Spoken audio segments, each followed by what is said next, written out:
এ, তপন তো এই কাজটা একদম ঠিক করেনি। ওকে আমি আর যোগ্য শাস্তি দেব। গোপাল, তুই এক্ষুনি গিয়ে তপনকে আমাদের বাড়িতে ডেকে নিয়ে আয়। আগে ঠিক আছে বাবু। আগে আপনি আমাকে ডেকে পাঠিয়েছেন হুজুর?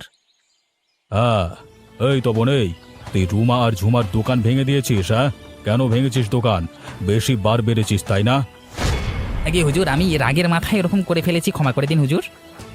না না, তোকে আমি শুধু শুধু ক্ষমা করব না, তোকে আমি উপযুক্ত শাস্তি দেব। তুই আজকে বিকেলের মধ্যেই রুমা ঝুমার দোকান সরিয়ে দিবি, আর আগামী 2 দিনের মধ্যে তুই ওদের বাড়িতে কল বসিয়ে দিবি, নইলে কিন্তু আমি তোকে গ্রাম থেকে বের করে দেবই, আমি বলে দিলাম। আগে ঠিক আছে হুজুর, তাই হবে। আপনার একটা কথার অমান্য হবে না। আসি আমি হুজুর।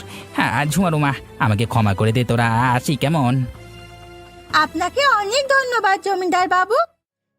হ্যাঁ জমিদার বাবু, আপনি না থাকলে আমাদের এই বিপদ থেকে আমাদের কেউ রক্ষা করতে পারতো না। অনেক ধন্যবাদ।